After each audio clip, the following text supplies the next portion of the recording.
철도 비정규직 문제를 얘기할 때는 사실은 우리 지금 이제 현안들을 얘기하는데 그래도 한 번쯤은 이 철도 노조, 그러니까 철도 비정규직 역사에 대해서 잠깐은 짚어볼 필요가 있을 것 같아요.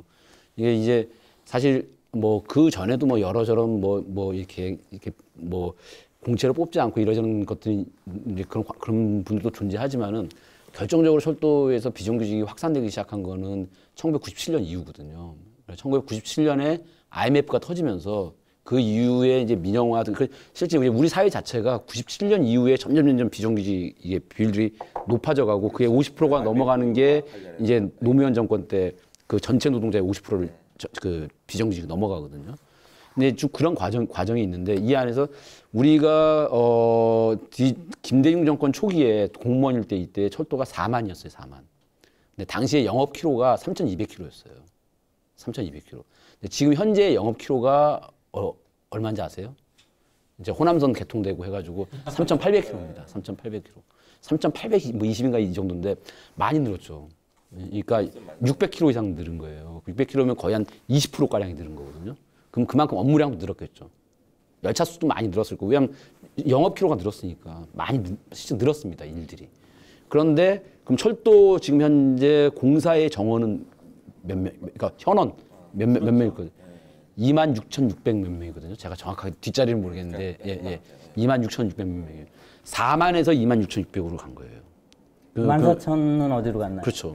근데 이 철도에는 또 어떤 문제가 있냐면은 그 14,000이 그럼 일이 정말 그렇게 효율화가 엄청나게 돼가지고 기술이 발전해가지고 그런 측면도 있긴 하잖아요. 그러니까 이제 그렇게 해가지고 14,000을 줄인 거냐? 그건 아니고. 예. 그러니까 뭐 각종 뭐 부품의 모듈이라든지 등등등 해가지고 그런 프로세스가 있긴 있었을 거예요. 근데 그렇게 해가지고 줄 수 없는 일들이 있거든요. 당시에는 철도라는 구조 안에서 다 이루어지는 일들이 딴 데가 지금 이제 밖에서 일하는 거죠. 철도의 밖에서. 근데 이제 왜 이런 현상이 벌어졌느냐? 그러니까 외주화됐다는 얘기인 그렇죠. 거죠? 이제 그러니까 14,000 정도 사실 14,000보다 더 많은 인원이. 그러니까 이제 지금 우리 지금 똑같이 4만으로 얘기하잖아요. 3,200km일 때 4만이 일했으면은 지금 3,800km일 때 4만 일한다고 하면은 아까 말씀하신 기술의 발전이라든지 업무 프로세스라든지 이런 건 다 충분히 반영되는 거예요. 반영된 거고 20% 일이 20%가 늘었는데 사람이 그대로면은 그러면 지금 현재 수준으로 해도 14,000 정도는 지금 밖에 있다는 거거든요. 근데 이것이 공기업의 인건비, 우리 뭐 인건비고 많이 얘기하잖아요. 그거랑 또 되게 연관이 돼요. 실제는 정부의 정책이었던 거예요. 정부의 정책 때문에 이게 벌어진 건데 어떤 정책이었냐면 이제 이 인건비를 통제하는 건 뭐 지난 방송에서 많이 말씀드렸으니까 인건비를 통제한단 말이에요. 그러니까 그래서 이제 여러 걱정들 하시는 거잖아요. 비정규직 그거 하면 인건비 나오냐 안 나오냐. 근데 이제 당시에는 니네 정원 줄여 하면서 인건비를 딱 잡아버려요. 그러니까 정원을 줄여버리는 거예요. 기획재정부에서.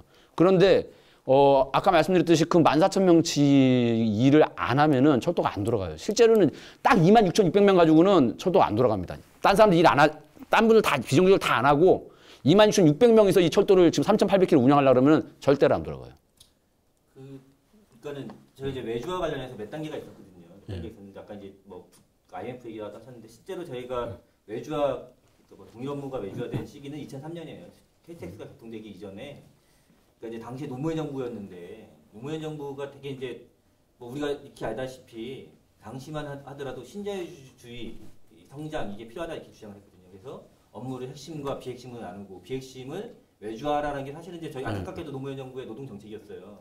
근데 그러다 보니까 제가 KTX를 개통하는 과정에서 2014년도에 이제 KTX 개통을 앞두고 KTX 개통을 앞두고 이제 외주화가 시작된 거죠. 근데 그러면서 이제 아이러니한 결과를 낳는데 우리도 보면 사실은 저희 뭐 직원들이 생각하기엔 단순하고 납부된 업무들을 이 외주화되고 주요한 업무들을 정규 직원들이 수행할 거다라고 생각을 하는데 많은 부분에서는 오히려 고속선에서 일하는 업무 똑같은 업무인데 고속선에서 하는 업무들은 외주화되거나 맞아. 똑같은 차량 정비 업무인데 고속 차량을 정비하는 업무는 외주화되거나 이렇게 됐던 이유가 사실은 2003년도에 고속철도 개통과 함께 외주화가 시작됐기 때문에. 예, 근데 이제 이게 그래서 이제 제가 하는 말씀을 조금만 더 드리면은 인건비를 하는데 이제 줄이라 그런단 말이에요. 그러면은 인건비를 안 줘요. 인건비를 쓸 수 없게 해요. 근데 14,000명씩 일을 시켜야 될 거 아니에요, 철도가. 그러면은 그 이제 14,000명이 이제 한꺼번에 14,000명이 되지 않을까? 처음에는 뭐 한 1,000명, 뭐 몇백 명 이러면서 계속 쌓여서 나중에 이제 14,000명까지 간다고 하면은 그럼 이 사람들을 이렇게 이제 일을 시켜야 되는데 철도공사 월급으로 못 주는 거예요. 인건비는 이제 정원을 깎아버렸으니까. 그러면 어떻게 하냐면은 저기서 사업비로 사용하게 해요. 그걸 사업비로 써요. 어떻게 하냐면은 하나는 회사를 만드는 거예요. 자회사를 만들든 아니면 용역회사를 뭐 하든 그 회사랑 철도공사랑 계약을 맺는 거죠. 니네가 철도 일 중에서 요만큼 떼줄 테니까 요만큼 해 이거 하는데 그거 니네가 하기로 하자. 오케이. 그러면 니네 뭐 민건비 얼마 들고 하겠지. 그러면 총회가 통틀어가지고 얼마. 그러면 이거는 철도공사를 보면은 이 업체랑 뭘 한 거예요? 계약을 한 거잖아요. 그래서 그거에 쓰여지는 돈은 사업비예요. 인건비가 아니라. 사업비인데 이 사업비가 주로 어디 쓰이겠어요? 이 자회사와 용역회사의 사람들의 인건비를 쓰이는 거예요. 그러니까 인건비가 사업비의 틀을 쓰고서 집행되는 거죠. 근데 사실은 그렇게 하는 이유가 예.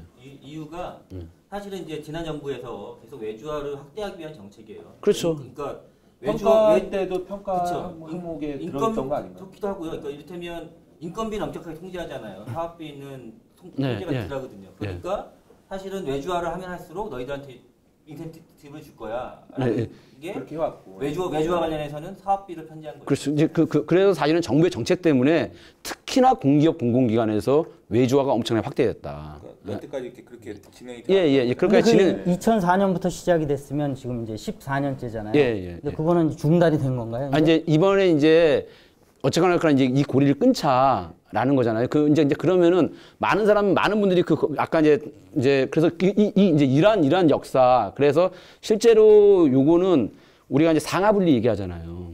예? 시설과 운영의 분리. 그다음 또 이제 수평 분리 얘기하잖아요. 그 수평 통합해야 된다. SR하고 통합과 상하 통합을 해야 된다는 게 우리가 지금 하려고 하는 거잖아요. 그러니까 이제 뭐 제가 이 얘기 중심을 말씀드리는 게 아니라 그러니까 그 얘기를 하잖아요. 근데 철도에는 또 하나의 통합이 있는 거예요.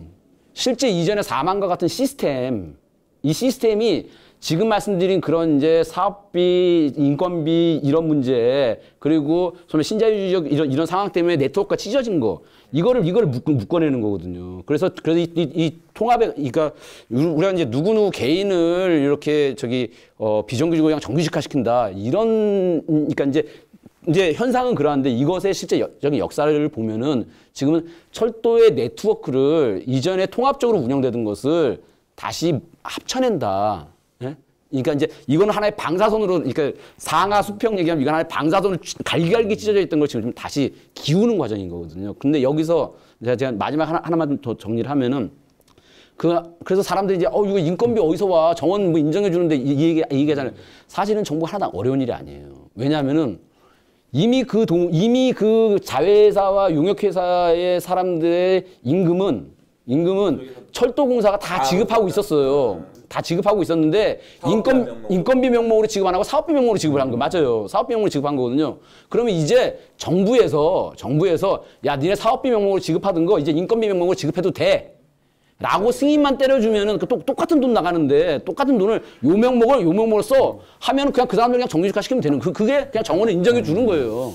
아주 단순하게 얘기하면. 이제 여기서 이제 그거 있잖아요. 그러니까 이 사람을 이렇게 정규직화가 아니고 얘기를 듣다 보니까 이렇게 모습이 두 가지 같아요. 그러니까는 여태까지 외주화를 우리가 계속 막아오려고 했지만 못 막으면서 또 이렇게 밀려오면서 됐던 게 있어서 그거를 이제 복원해가는 과정으로서의 하나가 비정규직의 문제를 해결하는 방법으로 제출되어 있는 것 있다라는 느낌이 들고요. 또 하나는 자회사나 이런 데서 있으면서 그 속에 있는 사람들의 노동 조건이나 이런 것들을 이렇게 또 이렇게 정상적으로 만들어내는 거 이렇게 그걸 같이 얘기하고 있는 것 같거든요. 그러니까 이제 저희가 철도 노조가 비정규직 정규직화 관련해서 복잡한 입장들을 가지고 있는 건 아까 얘기했듯이 이제 외주화가 그동안에 꾸준히 확대되었다는 게 문제인 거죠.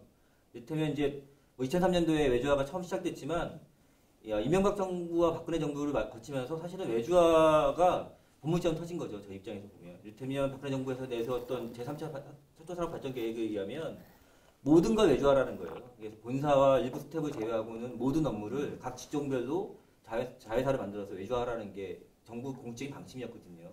제가 이제 제가 문재인 정부가 탄생한 지 1년이 됐다고 하는데 제가 기억을 잊어서 그렇지 작년에 문재인 정부가 탄생하기 전에 우리 상황은 어땠냐면 고양 차량도 천막을 치고 있었고 외주화 반대하는 그다음에 시설지구도 외주화에 반대하는 천막을 치고 있었고 저희 안산선에 외주화가 진행되고 있었고 당시로 보면 역지부장님들도 투쟁을 하고 있었어요.